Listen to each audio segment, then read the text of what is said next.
Haleluya, puji Tuhan, salam sejahtera Bapak, Ibu, Saudara-saudari, keluarga GPD Elsade Magelang. Tuhan Yesus memberkati. Terus alami pembaharuan di dalam Tuhan setiap hari. Mari renungkan firman Tuhan menggunakan 365 hari yang mengubahkan. Hari ini pembacaan kita sampai di dalam kitab Wahyu pasal yang keempat. Wahyu pasal yang keempat saya akan membacakan ayat yang kedua dan ketiga. Demikian bunyi firman Tuhan. Segera aku dikuasai oleh Roh, dan lihatlah sebuah tahta terdiri di surga, dan di tahta itu duduk seorang. Dan dia yang duduk di tahta itu nampaknya seperti permata yaspis dan permata sardis, dan suatu pelangi melingkungi tahta itu gilang gemilang bagaikan zamrud rupanya. Bapak, Ibu, Saudara yang kasih Tuhan, renungan firman Tuhan hari ini saya beri tema keagungan Allah. Keagungan Allah. Kalau kita mengobservasi kitab Wahyu ini, kitab Wahyu ditulis oleh Yohanes bin Zebedeus. Yohanes anak Zebedeus yang merupakan salah satu rasul dari ke-12 murid Yesus. Kitab Wahyu ini ditulis dengan tujuan untuk memberikan pesan pengharapan dan dorongan kepada umat-umat Tuhan yang hidup pada zaman itu dan seterusnya. Termasuk juga memberikan pesan pengharapan dan dorongan bagi kita umat-umat Tuhan yang hidup di zaman sekarang. Pada saat pesan dalam kitab Wahyu ini disampaikan, Yohanes dan jemaat mula-mula sedang menderita, mengalami tekanan di bawah kekuasaan Romawi. Orang-orang Kristen, pengikut Kristus mengalami aniaya karena mereka menolak mengakui kaisar sebagai Tuhan dan Allah. Sehingga orang-orang Kristen, umat-umat Tuhan sedang dalam tekanan, sedang dalam kesulitan, mengalami penganiayaan. Bahkan Rasul Yohanes dibuang dan dikucilkan di Pulau Patmos. Dan saat di Pulau Patmos sendirian, dibuang di sana, dikucilkan, Rasul Yohanes mendapatkan pewahyuan, penglihatan, dan dituliskan. Dan jadilah kitab Wahyu ini. Bapak, Ibu, Saudara yang kasih Tuhan, interpretasi atau pelajaran dari kitab Wahyu pasal 4 ini, di sini Rasul Yohanes mendapatkan penglihatan tentang Allah dalam kebesarannya, keagungannya, dalam kemuliaannya. Khususnya di dalam ayat 2 dan 3. Bagaimana Allah itu menyatakan melalui penglihatan kepada Rasul Yohanes keagungannya, kemuliaannya. Tata Allah menjadi pusat penglihatan dari Rasul Yohanes. Di dalam ayat 2 bagian B, Wahyu 4 ayat 2b dan 3 dikatakan sebuah tahta terdiri di surga, dan di tahta itu duduk seorang, dan dia yang duduk di tahta itu nampaknya seperti permata yaspis dan permata sardis, dan suatu pelangi melingkupi tahta itu gilang gemilang bagaikan zamrud rupanya. Jadi tahta Allah menjadi pusat penglihatan dari Rasul Yohanes. Dan ada seorang yang duduk di tahta tersebut. Dialah Allah sendiri. Allah yang tidak terbatas. Allah yang maha agung. Allah yang maha kuasa. Dan itu digambarkan melalui beberapa hal. Yang pertama, di dalam Wahyu 4 ayat 3a dikatakan, dia yang duduk di tahta itu nampaknya seperti permata yaspis dan permata sardis. Permata menunjukkan keagungan Allah, kemuliaan Allah. Betapa Allah itu sangat-sangat agung. Allah itu sangat-sangat mulia. Allah itu sangat-sangat indah. Dan saya percaya keagungan Allah, kemuliaan Allah itu begitu luar biasa, tidak bisa dilukiskan, digambarkan. Sehingga Rasul Yohanes ketika melihat keagungan Allah, kemuliaan Allah, dia menggambarkan dengan benda-benda yang ada di dunia, dengan permata-permata yaspis, permata sardis yang ada di dunia, karena begitu agung dan mulianya Allah. Yang kedua, bahwa Allah yang maha agung, Allah yang maha mulia itu, di dalam ayat yang keempat, ayat yang ketiga B, Wahyu 4 ayat 3b dikatakan, suatu pelangi melingkupi tahta itu, gilang gemilang bagaikan zamrud rupanya. Ada pelangi yang melingkungi tahta itu. Pelangi mengingatkan kita akan anugerah dan kesetiaan Allah. Di mana pelangi atau busur menjadi tanda perjanjian Tuhan dengan Nuh, tanda perjanjian Tuhan dengan bumi, tanda perjanjian Tuhan dengan seluruh makhluk hidup, bahwa Allah tidak akan menghukum bumi ini, tidak akan membinasakan bumi ini dengan air bah lagi. Jadi pelangi mengingatkan kita akan anugerah dan kesetiaan Allah. Di dalam Kejadian pasal 9 ayat 13-16 dituliskan, busurku kutaruh di awan, supaya itu menjadi tanda perjanjian antara aku dan bumi.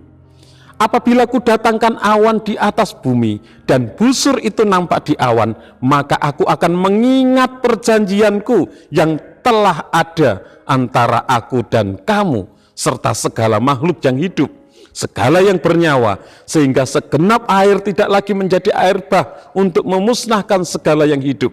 Jika busur itu ada di awan, maka aku akan melihatnya, sehingga aku mengingat perjanjianku yang kekal antara Allah dan segala makhluk yang hidup, segala makhluk yang ada di bumi. Jadi pelangi atau busur mengingatkan kita akan kesetiaan Tuhan. Tuhan selalu mengingat janjinya. Ketika ada pelangi, Allah selalu ingat janjinya. Perjanjiannya itu kekal untuk selama-lamanya. Dan Allah setia kepada kita, umat manusia. Yang selanjutnya, keagungan Allah. Betapa mulianya Allah. Itu juga ditunjukkan di dalam Wahyu 4 ayat 5 bagian A. Wahyu 4 ayat 5 bagian A dikatakan, dan dari tahta itu keluar kilat dan bunyi guruh yang menderu. Ada kilat, ada guruh yang menderu. Kilat dan guruh menunjukkan kehadiran Allah dalam kekudusannya. Allah yang maha agung itu adalah Allah yang kudus. Kalau kita membandingkan dengan Keluaran 19 ayat 16 dan 17, di sana dituliskan, dan terjadilah pada hari ketiga, pada waktu terbit fajar, ada guruh dan kilat dan awan padat di atas gunung dan bunyi sangkakala yang sangat keras, sehingga gemetarlah seluruh bangsa yang ada di perkemahan. Lalu Musa membawa bangsa itu keluar dari perkemahan untuk menjumpai Allah, dan berdirilah mereka pada kaki gunung. Jadi Allah yang maha agung itu, Allah yang maha kudus itu hadir dengan disertai guruh dan kilat. Guruh dan kilat. itu menunjukkan kehadiran Allah dalam kekudusannya. Bapak Ibu Saudara yang kasih Tuhan, Allah berdaulat atas pemerintahannya. Allah berada di tempat yang tertinggi di atas segala kekuasaan manusia. Kebenaran ini menjadi penghiburan bagi umat Tuhan yang mengalami penindasan di bawah kekuasaan Romawi, yang sedang mengalami tekanan dan aniaya pada masa Rasul Yohanes. Dengan mengarahkan pandangan kepada Allah yang bertahta sebagai penguasa tertinggi, maka umat-umat Tuhan memperoleh kekuatan untuk bertekun dalam masa-masa yang sulit, memperoleh kekuatan untuk tetap bertahan mengikut Kristus. Dan aplikasi dalam kehidupan kita, Bapak Ibu Saudara, Allah itu Maha Agung, Allah itu Maha Mulia. Tidak ada yang seperti Dia. Hanya Allah yang layak kita sembah, hanya Allah yang layak kita puji, kita muliakan. Oleh sebab itu mari Bapak Ibu Saudara sebagai umat-umat Tuhan, kita terus menyembah Dia. Kita puji, kita muliakan Dia. Karena Dia Maha Agung, Maha Mulia, dan tidak ada yang seperti Dia. Yang selanjutnya, Allah kita penuh dengan anugerah dan kesetiaan. Pelangi mengingatkan akan anugerah dan kesetiaan Allah. Allah kita Allah yang setia. Kita sebagai umat-umat Tuhan, mari kita juga menjadi umat-umat Tuhan yang setia kepada Allah. Apapun yang kita alami, meskipun mengalami penderitaan, meskipun mengalami tekanan, meskipun mengalami aniaya, kita tetap setia kepada Allah. Karena Allah kita Allah yang setia. Yang selanjutnya, kilat dan guruh menggambarkan kehadiran Allah yang Maha Kudus. Allah kita itu Maha Kudus. Oleh sebab itu kita umat-umatnya juga harus hidup di dalam kekudusan. Ada ayat firman Tuhan yang mengatakan, kuduslah kamu sebab aku kudus. Allah menghendaki kita umat-umatnya hidup di dalam kekudusan. Kita yang dulunya tidak kudus karena dosa, Allah sudah menguduskan kita, Allah sudah menebus kita, Allah sudah menyucikan kita, dan Allah mau kita hidup di dalam kekudusan. Tanpa kekudusan tidak mungkin kita melihat Allah. Tanpa kekudusan tidak mungkin kita bisa berjumpa, bertemu dengan Allah. Karena Allah itu Maha Kudus. Kalau kita hidup di dalam dosa, dosa itu memisahkan kita dari Allah. Oleh sebab itu mari kita berusaha terus hidup dalam kekudusan. Memang kita manusia tidak ada yang sempurna, tapi Tuhan menuntut kita harus berusaha hidup kudus. Ketika kita mau berusaha, Roh Kudus memberi kemampuan, Tuhan akan menyempurnakan kita. Sehingga kita dilayakkan oleh Tuhan.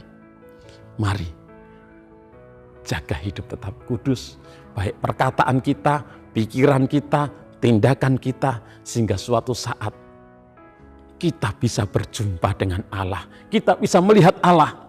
Kalau Rasul Yohanes melihat Allah di dalam penglihatan, tapi kita suatu saat akan berjumpa melihat Allah secara langsung.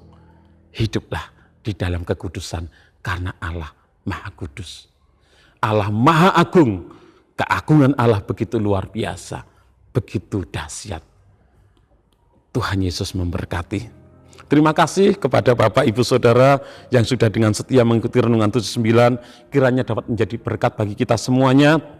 Bagi Bapak Ibu Saudara yang ingin didoakan dengan pokok doa tertentu atau ingin menyampaikan kesaksian, dapat menyalurkan melalui chat WhatsApp di nomor 0813 2742 0088. Mari kita berdoa. Terima kasih Tuhan, kami bersyukur punya Allah seperti Engkau. Allah yang Maha Agung, Allah yang Maha Mulia. Tidak ada yang seperti Engkau. Allah yang dahsyat, Allah yang Maha Kudus. Engkau Allah yang sudah menguduskan kami, menebus kami. Hanya Engkau Allah yang layak kami sembah, Allah yang layak kami puji. Kami mau setia kepada Engkau Tuhan. kami mau terus hidup di dalam kekudusan, sehingga kami suatu saat dapat berjumpa, dapat melihat, bertemu muka dengan Engkau Tuhan. Memberkati seluruh umat-umat-Mu dimanapun mereka berada Tuhan. Terus pimpin kami untuk hidup sesuai dengan kebenaran firman-Mu. Tuhan, tolong agar hidup kami, keluarga GPDI LSAD Magelang, bertekun dalam doa, senantiasa berjaga-jaga sambil mengucap syukur. Dalam nama Tuhan Yesus Kristus kami berdoa bersyukur. Haleluya. Amin.